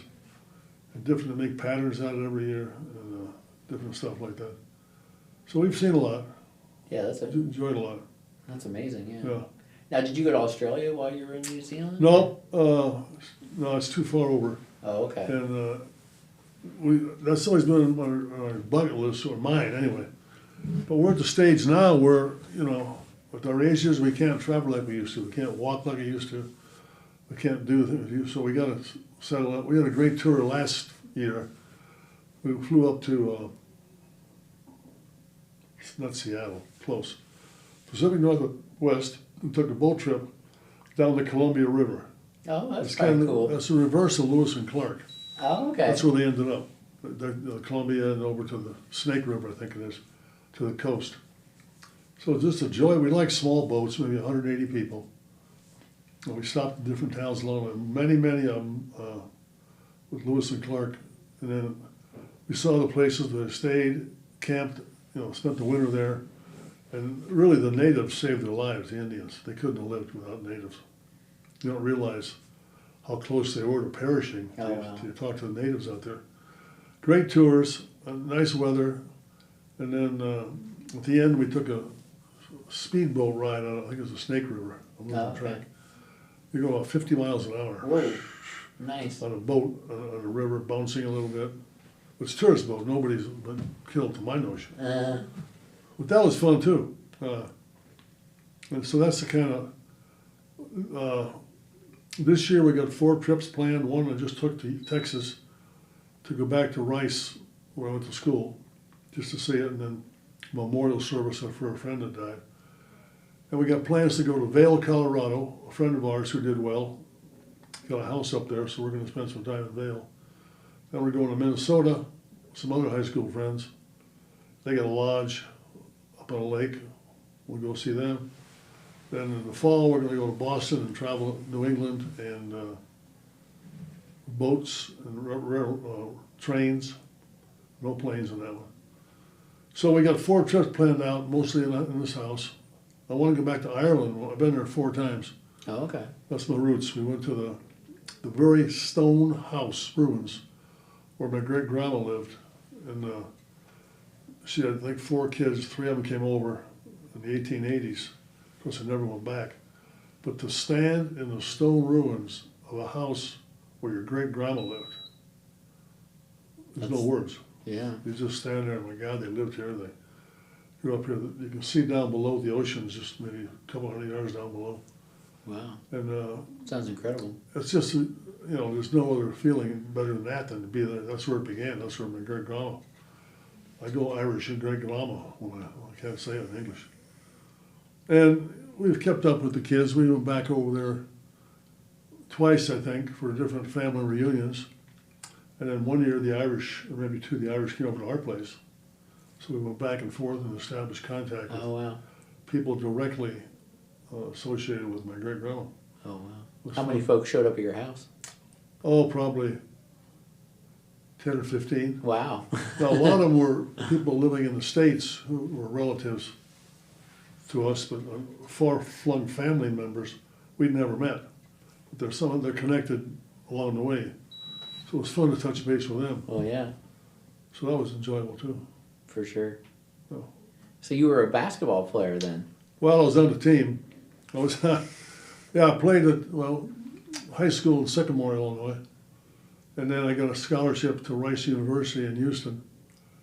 And I was okay. I had 3 great parts of my game. I could shoot, and I could shoot. Mm-hmm.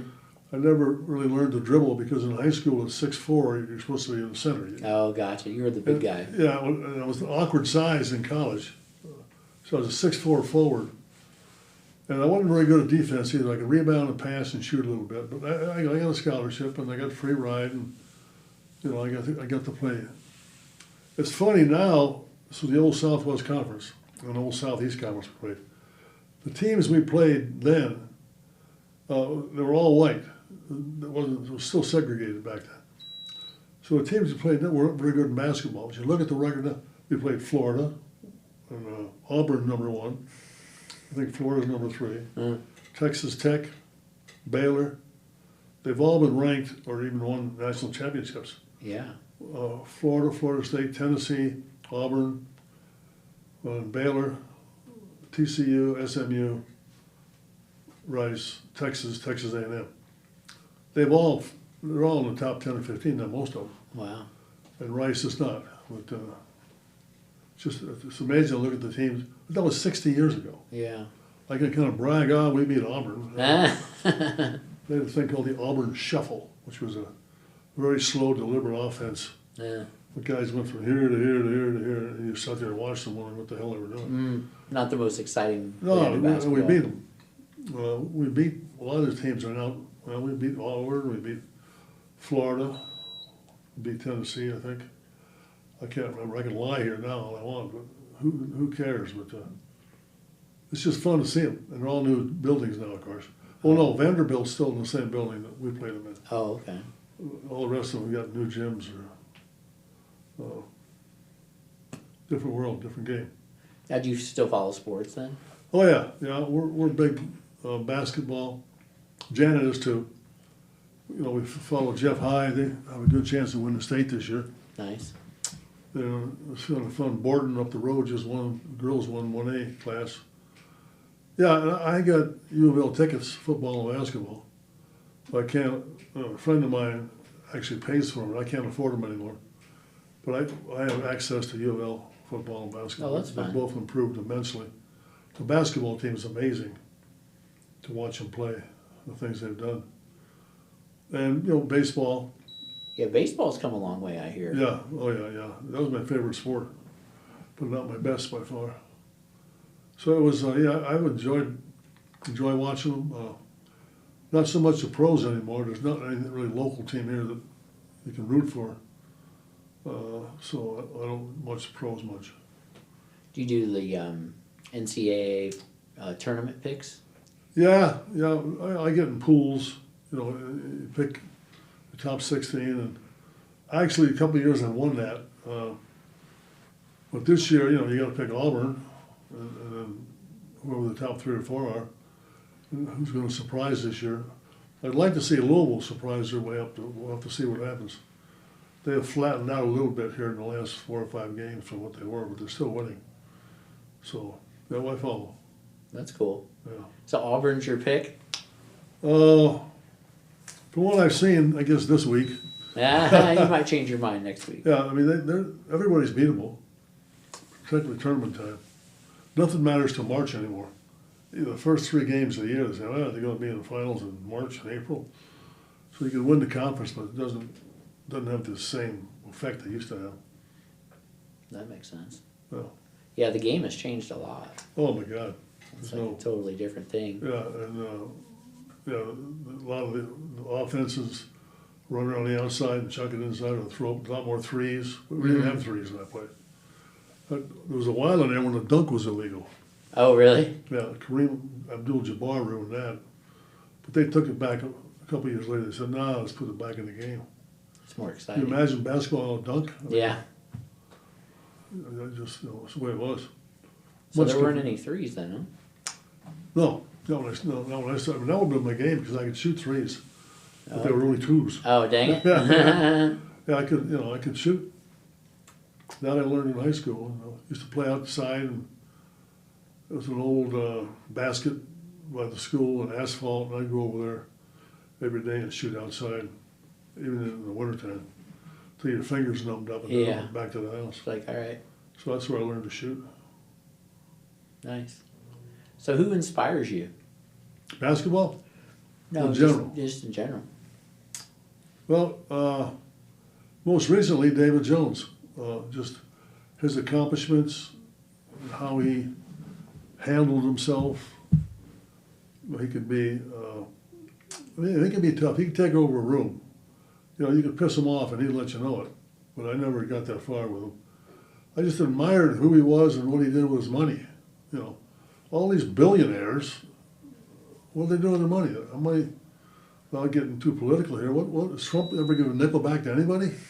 And the world's richest man, what's he doing with his money?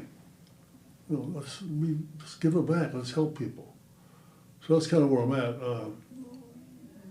The next one would be, I think, be Janet Hill, for what she's, the kind of wife she's been, the partner in crime and not crime, and she's just been there, solid. Everybody like that. And my parents, of course, they were great. We had 5 kids, not a lot of money, but we all felt loved. And college was mandatory, and we all found ways to get it done. Wasn't a choice on that one, huh?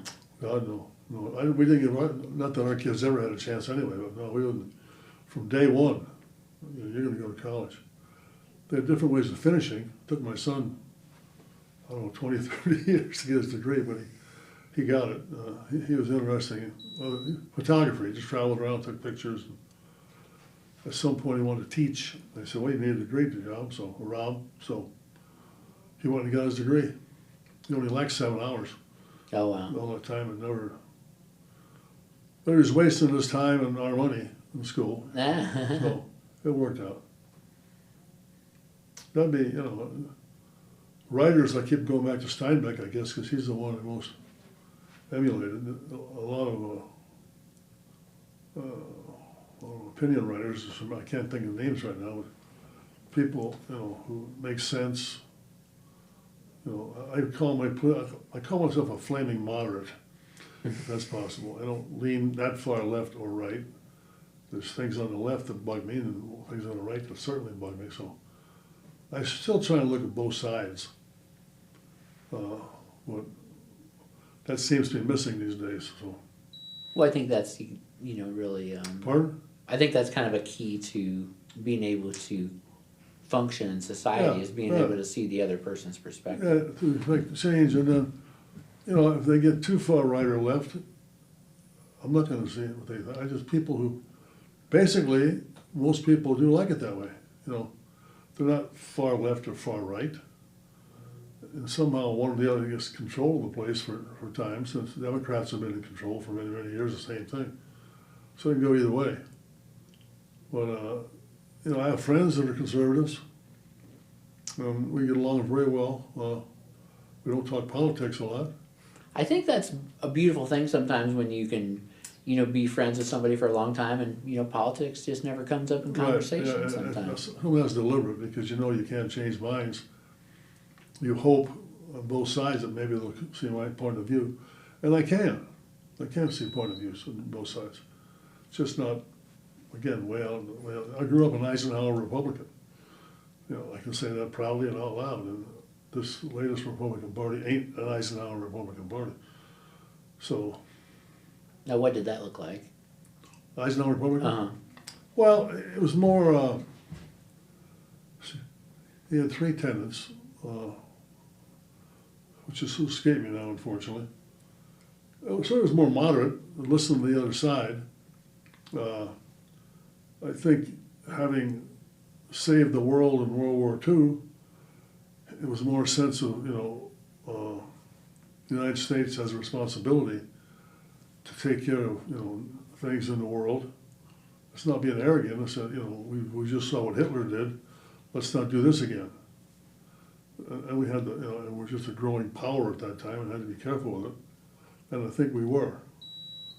I'm really curious from around 20 years from now what the history books are going to say. I may not make that one.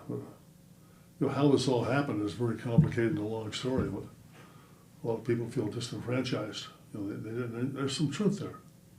They felt forgotten and lost, and then that issue got used and pushed and modified and lied about, and bam. Well, I thought they said that the top 1% has transferred. Well, the wealth has been transferred to the top 1%, like $50 trillion since 1980. Yeah. So it used to be, from the 90% of the population, that wealth has been transferred to the top 1%. So that's a pretty significant amount of wealth gap there. The odd side of that is that the poor who are getting kicked around are being bullied around by the billionaires. I mean, hey folks, they're the ones that got you in trouble in the first place. So why are you voting for them? Good question. Well, yeah, it is. And I think that's going to come eventually home to roost if there's any roost left. But that's the truth. The rich people are telling people, the poor people, how we're going to save you, A, by passing a tax increase, or maintaining a tax cut where all the money goes to the rich, and they're down here rooting for them. Well, very clever. And, it's very complicated.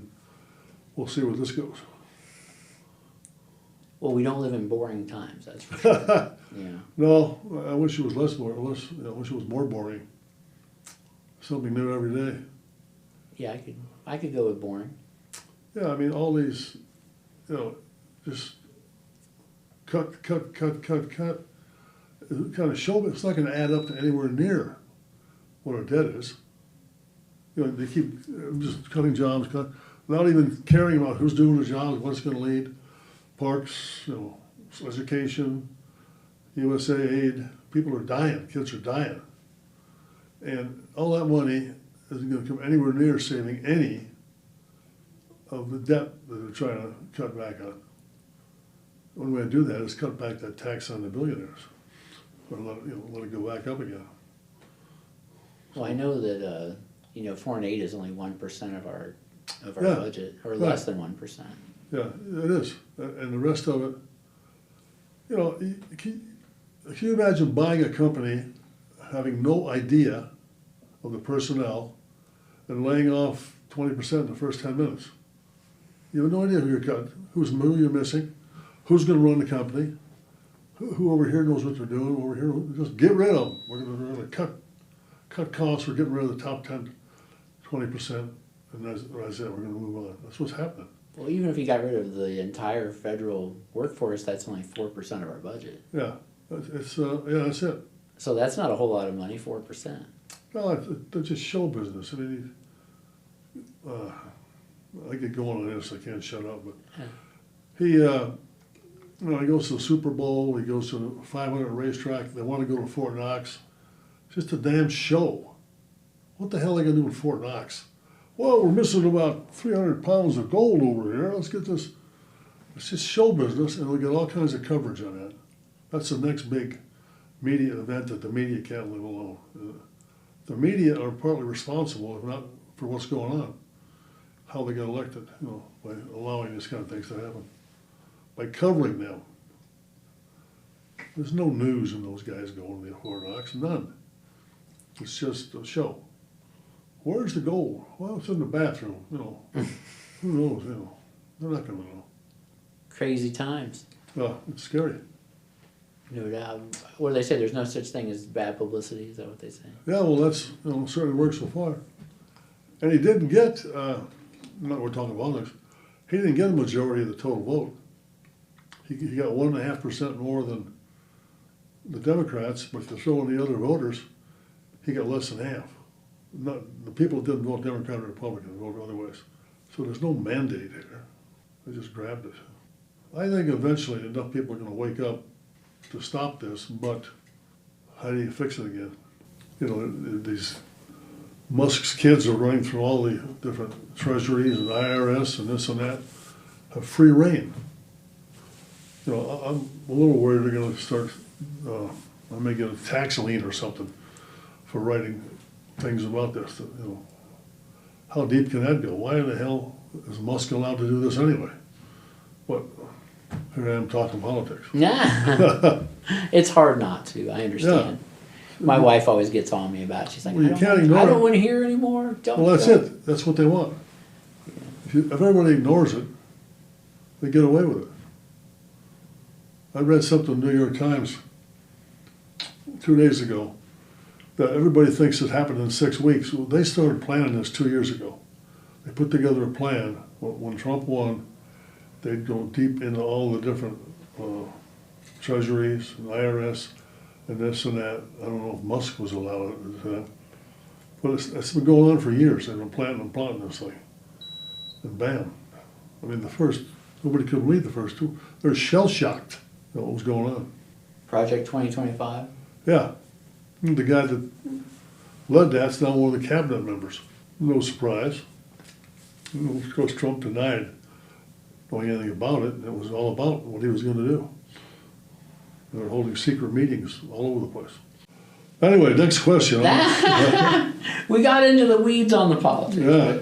But I think we're about to wrap up. I'd say you've been a very good sport with me today. Well, I'm happy to be here, and I do appreciate you. And you're going to be at the library. I'll be at the library March 10th from I think 6:30 to 7:30. I'll tell the story of my life. I've got some funny slides. What do you call it these days?